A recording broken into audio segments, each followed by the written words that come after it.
അപ്പോളേ മച്ചാമാരെ, ഞാൻ നടുന്ന കപ്പ കൃഷി ചെയ്യുന്നൊരു സ്റ്റൈൽ ഞാൻ പരിചയപ്പെടുത്താം. എൻ്റെ ഫാദറൊക്കെ എനിക്ക് പറഞ്ഞു തന്നിട്ടുള്ള ആ ഒരു രീതി വെച്ചിട്ടാണ് പരിചയപ്പെടുന്നത് കേട്ടോ. തെറ്റുകുറ്റങ്ങളുണ്ടാവും, നിങ്ങൾക്ക് കമൻറ്റായിട്ട് ഇടാം കേട്ടോ.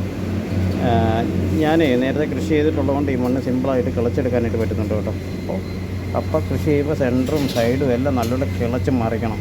എന്നിട്ട് എല്ലാ ചുറ്റുപാടിൽ നിന്ന് കൂമ്പാരം കൂട്ടണം. കപ്പ ഇടുമ്പോൾ അറിയാമല്ലോ കൂമ്പാരം കൂട്ടുന്ന ഒരു സ്റ്റൈല്. എന്നിട്ട് വളമായിട്ട് ചാണകപ്പൊടിയോ എന്ത് വേണമെങ്കിലും ഇടാം. ഞാനിപ്പോൾ ചെയ്യുന്ന ഈ സ്ഥലത്ത് ഇഷ്ടം പോലെ ചാണകപ്പൊടി ഉണ്ട്. കാരണം പശു ഉള്ളതുകൊണ്ട് ഇഷ്ടംപോലെ ചാണകം അതെല്ലാം ഉള്ളതുകൊണ്ട് ഞാൻ വളമൊന്നും ഇടുന്നില്ല. എന്നിട്ട് ഇത് കൂമ്പാരം പോലെ കൂട്ടിയിട്ടുണ്ടല്ലോ, നമ്മൾ കപ്പത്തടി കട്ട് ചെയ്യുമ്പോഴേ ഒരിക്കലും മരത്തെ വെച്ച് കട്ട് ചെയ്യില്ല കേട്ടോ. ഡയറക്റ്റ് കട്ട് ചെയ്യാവുള്ളൂ, ചതഞ്ഞ് പോവും, തൊലി പോവും. പിന്നെ കപ്പത്തടി കട്ട് ചെയ്യുമ്പോൾ 5 മുട്ട് വേണം.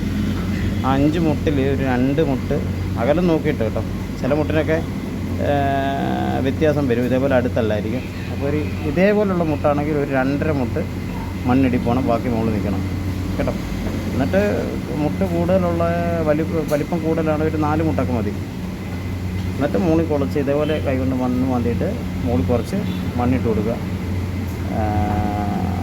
ഇത്രയേ ഉള്ളൂ പരിപാടി. ഇതാണ് നമ്മുടെ കൃഷി, കപ്പ കൃഷി കേട്ടോ. Okay, thank you.